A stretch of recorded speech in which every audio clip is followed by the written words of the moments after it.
عزیز طلبہ و طالبات السلام علیکم۔ آج کے اس ویڈیو میں ہم اپنے ٹیکسٹ بک کی نظم الطفل والبلبل کے سوالات کو دیکھیں گے، سمجھیں گے اور سولو کریں گے۔ سوالات کا جو پہلا پارٹ ہے وہ ہے الاسئلہ، مطلب سوالات، سوال کی جمع ہے الاسئلہ۔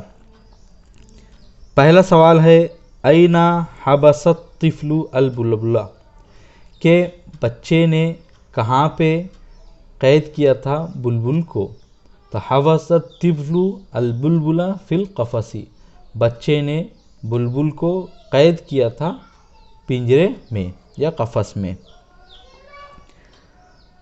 دوسرا جو سوال ہے وہ ہے ماذا قدم لہ و ماذا طلب منہ، کہ اس نے اسے کیا پیش کیا تھا، یعنی بچے نے بلبل کو کیا پیش کیا تھا، و ماذا طلب منہ، اور اس سے کس چیز کو طلب کیا تھا، کس چیز کی مانگ کی تھی۔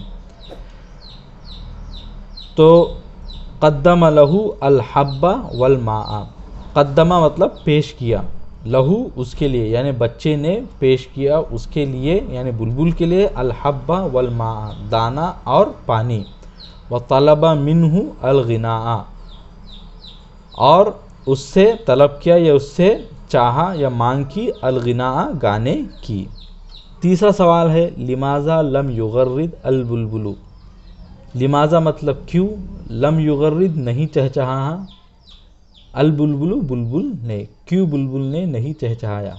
جواب ہے اس کا لم یغرد البلبل، بلبل نے نہیں چہچہایا، لأنہ کیونکہ وہ، کان باکیا حزینا کیونکہ وہ تھا روتا ہوا یا رو رہا تھا، باکیا حزینا غمگین، بین اسلاکن و سجن سلاخوں اور قید خانے کے درمیان، یعنی بلبل نے نہیں چہچہایا کیونکہ وہ غمگین اور رو رہا تھا سلاخوں اور قید خانے میں۔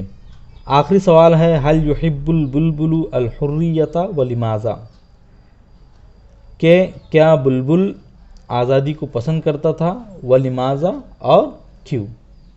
تو البلبل یحب الحریۃ، کہ بلبل حریت آزادی کو پسند کرتا تھا، لأنہ کیونکہ وہ، کان باکیا حزینا بین اسلاکن و سجن کیونکہ وہ رو رہا تھا، غمگین تھا سلاخوں اور قید خانے میں، وکان حرا و طلیقا قبل، اور وہ آزاد تھا اور فری تھا اس سے پہلے، یعنی قید ہونے سے پہلے بھی وہ آزاد اور فری ہی تھا، کسی قید خانے میں بند نہیں تھا، اس لیے وہ آزادی کو پسند کرتا تھا۔ سوالات کا جو سیکنڈ پارٹ ہے وہ ہے التمرین۔ التمرین میں ہم کو انسٹرکشن دیے جا رہے ہیں کہ ضع مکان النقط کلمۃ مناسبۃ، ضع مطلب رکھو، مکان النقط نقطوں کے مکان پر یا جگہ پر، کلمۃ مناسبۃ مناسب الفاظ یا مناسب لفظ، یعنی جو نقطے آئے ہوئے ہیں جملوں کے اندر تو ان نقطوں کے جگہ پر ہم کو مناسب لفظ رکھنا ہے، یا دوسرے الفاظوں میں ہم کو خالی جگہ پر کرنا ہے۔ پہلا جملہ ہے انت یا طیر، یہاں پہ ہم صدیق لکھیں گے۔ دوسرا جملہ ہے فاسعد اليوم وغنی، تو دوسرے جملے میں ہم غنی لکھیں گے۔ تیسرا جملہ ہے وانا باکن حزین، تو تیسرے جملے میں باکن لکھیں گے۔ چوتھا جملہ ہے عد کما کنت طلیقا، تو چوتھے جملے میں ہم عد لفظ بھریں گے۔ اور پانچواں جملہ ہے وتذکرنی بصوت، اور مجھے یاد کرنا، تذکرنی سے ہم پانچویں جملے کو فل کریں گے۔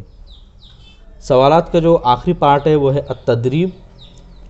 اس میں ہم کو انسٹرکشن دیے جا رہے ہیں کہ اکتب علی مثال السطر الاول، کہ لکھو پہلی سطر، پہلی لائن کے مثال کے مطابق یا پر۔